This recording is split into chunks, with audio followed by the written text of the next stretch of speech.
Good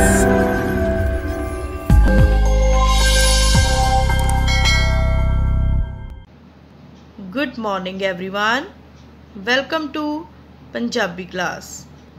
बेटा असी कहानी संजम दा पेज नंबर 56 की रीडिंग कर चुके हाँ, जिस विच असी पढ़िया सी कि एक पिंड विच बंसो नां दी औरत रहिंदी सी।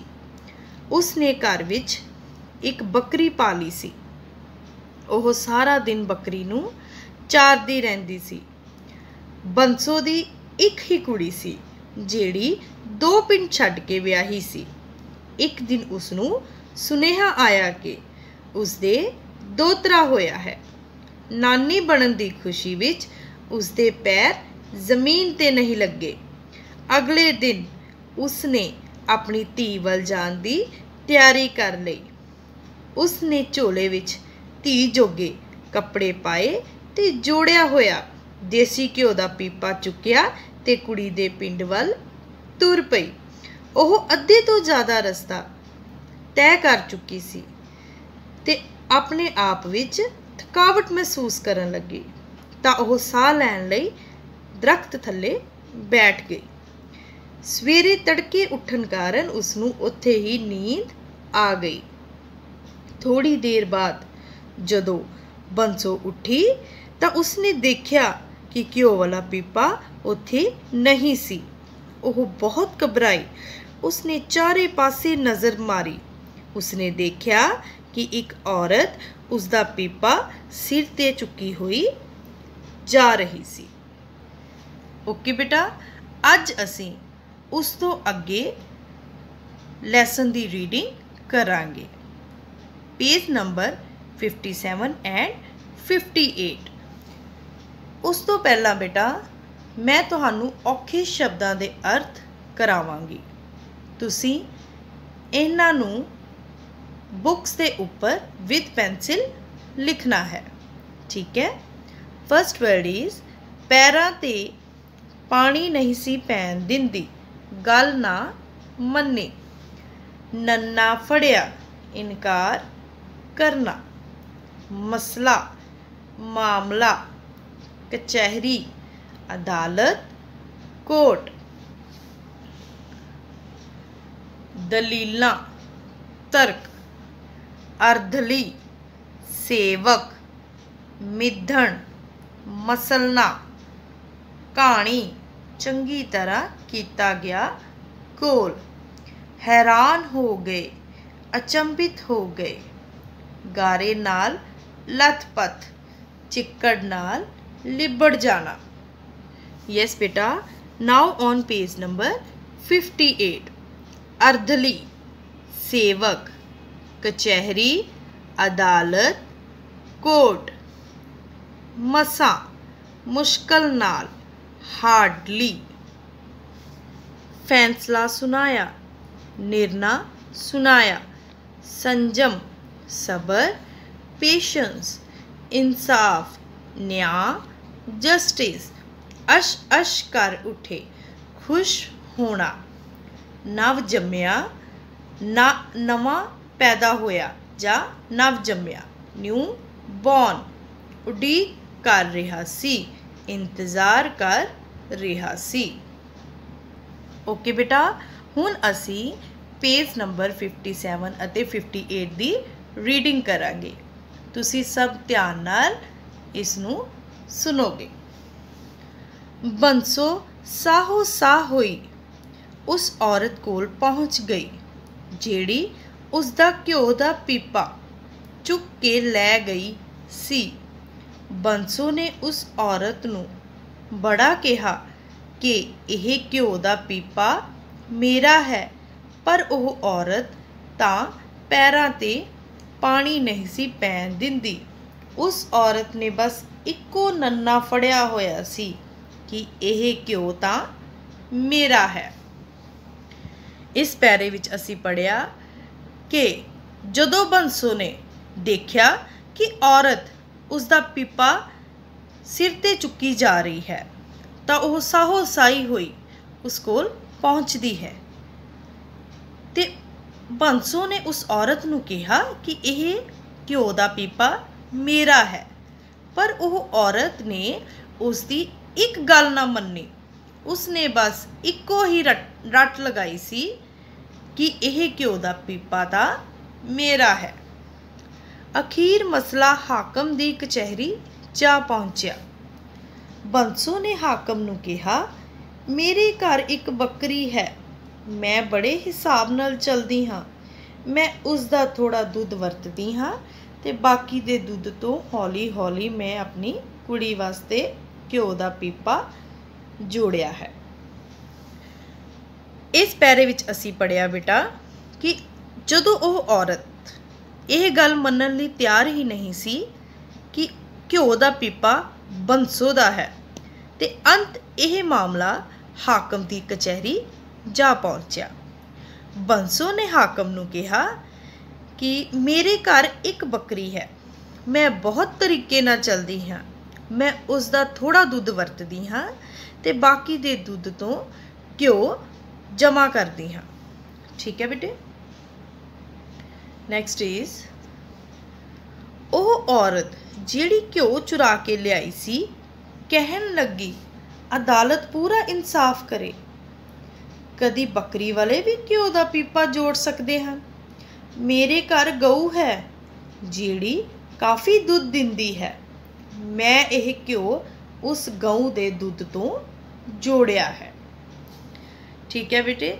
ਫਿਰ ਦੂਸਰੀ ਔਰਤ ਜਿਸ ਨੇ ਘਿਓ ਚੁਰਾਇਆ ਸੀ ਉਹ ਹਾਕਮ ਨੂੰ ਕਹਿਣ ਲੱਗੀ ਕਿ ਮੈਂ ਤੁਹਾਡੇ ਕੋਲੋਂ ਇਨਸਾਫ ਦੀ ਮੰਗ ਕਰਦੀ ਹਾਂ। ਕਦੀ ਤੁਸੀਂ ਸੁਣਿਆ ਹੈ ਕਿ ਬੱਕਰੀ ਜਿਸ ਕੋਲ ਬੱਕਰੀ ਹੋਵੇ ਉਹ ਘਿਓ ਦਾ ਪੀਪਾ ਜੋੜ ਸਕਦੇ ਹਨ। ਮੇਰੇ ਘਰ ਗਊ ਹੈ ਜਿਹੜੀ ਬਹੁਤ ਦੁੱਧ ਦਿੰਦੀ ਹੈ ਅਤੇ ਇਸ ਕਰਕੇ ਇਹ ਘਿਓ ਉਸ ਗਊ ਦੇ ਦੁੱਧ ਤੋਂ ਮੈਂ ਜੋੜਿਆ ਹੈ। ਹਾਕਮ ਦੋਹਾਂ ਔਰਤਾਂ ਦੀਆਂ ਦਲੀਲਾਂ ਸੁਣ ਕੇ ਸੋਚੀ ਪੈ ਗਿਆ। ਥੋੜ੍ਹੀ ਦੇਰ ਸੋਚਣ ਤੋਂ ਬਾਅਦ ਉਸਨੇ ਆਪਣੇ ਅਰਧਲੀ ਨੂੰ ਕਿਹਾ, ਬਾਹਰ ਵਿਹੜੇ ਵਿੱਚ 2 ਬੋਰੇ ਮਿੱਟੀ ਸੁਟਵਾ ਕੇ ਉਸ ਵਿੱਚ ਪਾਣੀ ਪਾ ਦਿਓ ਅਤੇ ਇਹਨਾਂ ਦੋਹਾਂ ਔਰਤਾਂ ਨੂੰ ਪੈਰਾਂ ਨਾਲ ਮਿੱਟੀ ਮਿੱਧਣ ਲਾ ਦਿਓ ਤਾਂ ਜੋ ਗਾਰੇ ਦੀ ਵਧੀਆ ਕਹਾਣੀ ਤਿਆਰ ਹੋ ਜਾਏ। ਇਸ ਪੈਰੇ ਵਿੱਚ ਬੇਟਾ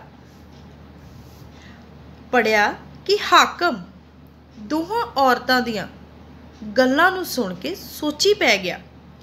ਥੋੜ੍ਹੀ ਦੇਰ ਸੋਚਣ ਤੋਂ ਬਾਅਦ ਉਸਨੇ ਆਪਣੇ ਸੇਵਕ ਨੂੰ ਕਿਹਾ ਕਿ ਬਾਹਰ ਵਿਹੜੇ ਵਿੱਚ 2 ਬੋਰੇ ਮਿੱਟੀ ਸੁਟਵਾ ਕੇ ਉਸ ਵਿੱਚ ਪਾਣੀ ਪਾ ਦਿਓ ਅਤੇ ਇਹਨਾਂ ਦੋਹਾਂ ਔਰਤਾਂ ਨੂੰ ਪੈਰਾਂ ਨਾਲ ਮਿੱਟੀ ਮਿੱਧਣ ਲਾ ਦਿਓ ਤਾਂ ਜੋ ਗਾਰੇ ਦੀ ਵਧੀਆ ਕਹਾਣੀ ਤਿਆਰ ਹੋ ਜਾਏ। ਕਚਹਿਰੀ ਵਿੱਚ ਆਏ ਸਾਰੇ ਲੋਕ ਹੈਰਾਨ ਹੋ ਗਏ ਕਿ ਘਿਓ ਦੇ ਫੈਸਲੇ ਦਾ ਮਿੱਟੀ ਦੀ ਕਹਾਣੀ ਬਣਾਉਣ ਨਾਲ ਕੀ ਸੰਬੰਧ ਹੋਇਆ। ਥੋੜ੍ਹੀ ਦੇਰ ਪਿੱਛੋਂ ਹਾਕਮ ਨੇ ਬਾਹਰ ਜਾ ਕੇ ਵੇਖਿਆ ਕਿ ਦੋਵੇਂ ਔਰਤਾਂ ਗਾਰੇ ਨਾਲ ਲੱਥ-ਪੱਥ ਹੋਈਆਂ ਪਈਆਂ ਸਨ। ਹਾਕਮ ਨੇ ਅਰਧਲੀ ਨੂੰ ਕਿਹਾ, ਇਹਨਾਂ ਨੂੰ ਇੱਕ ਗੜਵੀ ਪਾਣੀ ਦਿਓ ਤਾਂ ਜੋ ਇਹ ਦੋਵੇਂ ਹੱਥ ਪੈਰ ਧੋ ਕੇ ਕਚਹਿਰੀ ਵਿੱਚ ਪੇਸ਼ ਹੋ ਸਕਣ। ਇਸ ਪੈਰੇ ਵਿੱਚ ਅਸੀਂ ਪੜ੍ਹਿਆ ਬੇਟੇ ਕਿ ਜਦੋਂ ਹਾਕਮ ਨੇ ਦੋਹਾਂ ਔਰਤਾਂ ਨੂੰ ਗਾਰੇ ਦੀ ਕਹਾਣੀ ਕਰਨ ਲਈ ਕਿਹਾ ਤਾਂ ਉੱਥੇ ਸਾਰੇ ਬੈਠੇ ਲੋਕ ਸਭ ਹੈਰਾਨ ਰਹਿ ਗਏ ਕਿ ਇਸ ਦਾ ਆਪਸ ਵਿੱਚ ਕੀ ਸੰਬੰਧ ਹੋਇਆ। ਤਾਂ ਹਾਕਮ ਨੇ ਬਾਹਰ ਜਾ ਕੇ ਦੇਖਿਆ ਕਿ ਦੋਵੇਂ ਔਰਤਾਂ ਗਾਰੇ ਨਾਲ ਲੱਥ-ਪੱਥ ਹੋਈਆਂ ਸਨ। ਹਾਕਮ ਨੇ ਆਪਣੇ ਸੇਵਕ ਨੂੰ ਕਿਹਾ ਕਿ ਇੱਕ ਗੜਵੀ ਪਾਣੀ ਦਿਓ ਤਾਂ ਜੋ ਇਹ ਦੋਵੇਂ ਔਰਤਾਂ ਹੱਥ ਪੈਰ ਧੋ ਕੇ ਕਚਹਿਰੀ ਵਿੱਚ ਪੇਸ਼ ਹੋ ਸਕਣ। ਦੋਹਾਂ ਨੂੰ ਇੱਕ ਗੜਵੀ ਪਾਣੀ ਦੇ ਦਿੱਤਾ ਗਿਆ। ਬੰਸੋ ਨੇ ਤਾਂ ਉਸ ਇੱਕ ਗੜਵੀ ਪਾਣੀ ਨਾਲ ਬੜੇ ਆਰਾਮ ਨਾਲ ਹੱਥ ਪੈਰ ਧੋਤੇ, ਸਗੋਂ ਇੱਕ ਘੁੱਟ ਪਾਣੀ ਬਚਾ ਵੀ ਲਿਆ। ਪਰ ਦੂਸਰੀ ਔਰਤ ਜਿਸ ਨੇ ਘਿਓ ਚੁਰਾਇਆ ਸੀ, ਮਸਾਂ ਇੱਕ ਹੀ ਪੈਰ ਸਾਫ਼ ਕਰ ਸਕੀ। ਉਹ ਲੱਗੀ ਉੱਚੀ ਉੱਚੀ ਰੌਲਾ ਪਾਉਣ, ਪਾਣੀ ਹੋਰ ਦਿਓ, ਇੱਕ ਗੜਵੀ ਪਾਣੀ ਨਾਲ ਹੱਥ ਪੈਰ ਥੋੜਾ ਸਾਫ਼ ਹੋ ਸਕਦੇ ਹਨ। ਸੋ ਬੇਟਾ ਦੋਵਾਂ ਨੂੰ ਇੱਕ ਇੱਕ ਗੜਵੀ ਪਾਣੀ ਦਿੱਤਾ ਗਿਆ। ਬੰਸੋ ਨੇ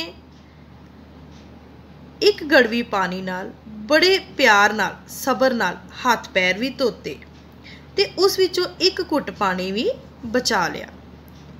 ਤੇ ਦੂਸਰੀ ਔਰਤ ਜਿਸ ਨੇ ਘਿਓ ਚੋਰੀ ਕੀਤਾ ਸੀ, ਉਹ ਮੁਸ਼ਕਿਲ ਨਾਲ ਇੱਕ ਹੀ ਪੈਰ ਸਾਫ਼ ਕਰ ਸਕੀ ਤੇ ਉੱਚੀ ਉੱਚੀ ਰੌਲਾ ਪਾਉਣ ਲੱਗ ਪਈ ਕਿ ਹੋਰ ਪਾਣੀ ਦਿਓ, ਇੱਕ ਗੜਵੀ ਨਾਲ ਹੱਥ ਪੈਰ ਥੋੜਾ ਸਾਫ਼ ਹੋ ਸਕਦੇ ਹਨ।